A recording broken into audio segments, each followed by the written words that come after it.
پاکستان کا مطلب کیا؟ لا الہ الا اللہ محمد الرسول اللہ۔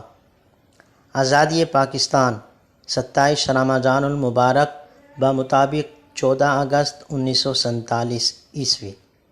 اسلامی فلاحی ریاست کے 4 بنیادی نظام۔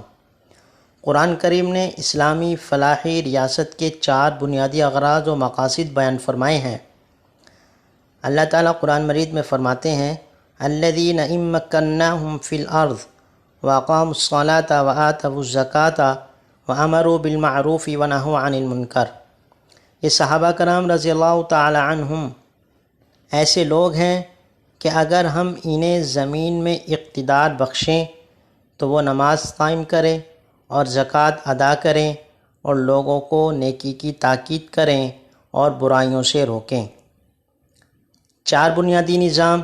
نمبر 1 نماز کا نظام، نمبر 2 زکوٰۃ کا نظام، نمبر 3 امر بالمعروف کا نظام، نمبر 4 نہی عن المنکر کا نظام۔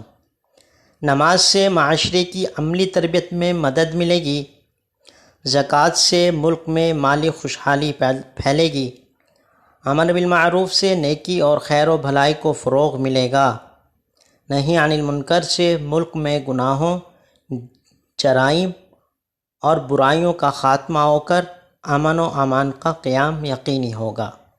اللہ تعالی ہمیں اسلامی فلاحی ریاست کے 4 بنیادی نظام کو زندہ کرنے کی اور ان پر عمل کرنے کی توفیق عطا فرمائے اور ان مقاصد کو پورا کرنے کی توفیق عطا فرمائے۔ اللہ تعالیٰ سے دعا ہے اللہ تعالیٰ ہمارے ملک پاکستان کو امن کا گہوارہ بنائے اور اس پاکستان کی آزادی میں جن لوگوں نے قربانی دی، بچوں نے، بوڑھوں نے، عورتوں نے، مردوں نے، تمام کی قربانی کو قبول فرمائے۔ اللہ رب العزت انہیں جنت الفردوس میں اعلیٰ مقام عطا فرمائے۔ پاکستان زندہ باد۔